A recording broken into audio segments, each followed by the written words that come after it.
Hi everybody, Dawn here from Dawn's Earthly Delights and Wildcrafted Botanicals. Today I wanted to talk about tomatoes because we're getting on in the season and we have lots of things to show you. In the Pacific Northwest we have a shorter growing season, so I've picked varieties that produce fruits at an earlier time. A lot of these varieties come out of Alaska. Some of the seeds are from Romania, Bulgaria, anywhere that has a shorter growing period and cooler temperatures. Those are the seeds that I want for this particular region. So as you can see, my tomato plants are doing spectacular. I have a ton of fruit, but now I want that fruit to ripen. And so I'm going to explain basically really quickly the parts of the plant. So this right here, these are called stems. These big things right here, these are the stems. All right, all of this, these are stems. These are your flowers.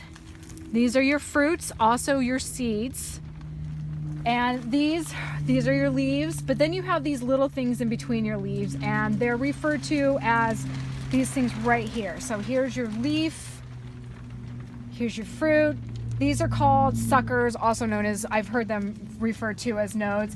These all need to come off. Why? Because they're stealing energy from where I need it to go. I need all that energy to go to these tomatoes because I need them to start ripening. And what I'm doing this particular time of the year is that I have plenty of fruit. I want it to ripen, so I'm going to do what's called topping this off. And so I'm going to go through here, and I started some already. So this is the fruit. This is the leaf. There is no sucker. I clipped right here because now all that energy is going to go back down to this fruit. So I don't need this one because it's tiny little fruit. I need this to ripen. It is still on the same stem, and I'm going to clip that. And I'm going to leave that on the ground for just a little bit because I want part of this decay cycle to continue on. So whatever nutrients that part of the plant sucked upward is now going to decay, die, and it's going to go back into the ground. And I need that process because it releases all those nutrients, and that helps the soil, because the soil at this time of year, it's a little bit tired. It's been working very hard. So sometimes I'm going to have to replace that. I will try to replace that with as much compost as possible, but there will be times when I will bring in organic fertilizers. Preferably liquid is what I use, and powder during the rainy seasons. I like to use things like B1, kelp. I look for the components of, so you have your nitrogen, your potassium, and your phosphorus levels, and that's your first, second, and third numbers, and that's how you can tell that on the bag.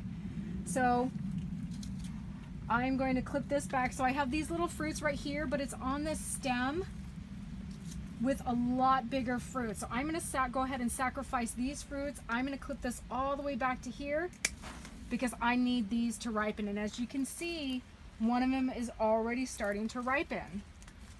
And I want more and more of that to happen. So that's this again, this right here, this is a node, or also known as a sucker, that comes off.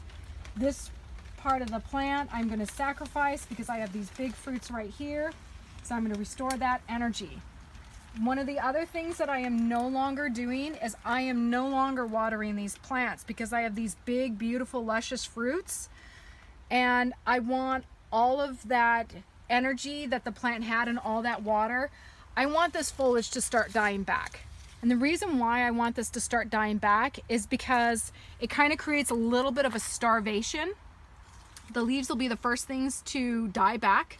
The fruits will start they'll start turning red, but what's going to happen is that the sugars inside the fruit itself is going to concentrate, and that's where you're going to get your flavor.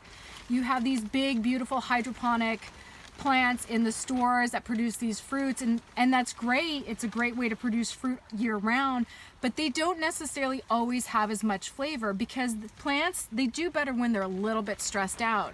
So these are going to start producing these fluids in here. They're going to start to sugar up, and you're going to get this powerful flavor. And that's going to be the same for all of them. So I'm going to go through here, and as you can see on this one, this variety is called Baca. I believe these seeds came out of Romania. And as you can see, they are starting to turn. So I've already topped this plant off.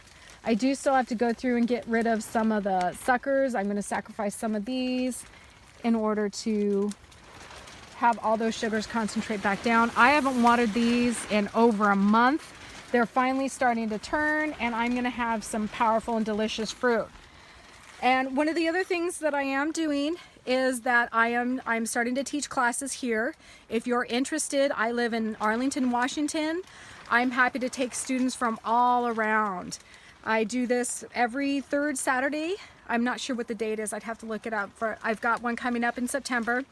What I'm going to do in the September class is I'm going to focus on prepping your garden for winter, your secondary plantings, and preserving your foods. And what that means is that we're going to learn how to can your vegetables, freeze your vegetables, dehydrate some of your vegetables, and putting your food aside for the winter time. So if you like what I'm doing, please like me, comment, feel free to share my page, share my information, and yeah, let's get this out to the world on how to get back to small scale family farming and just providing farming and providing for yourself. On that note, thank you very much. Love you. Bye.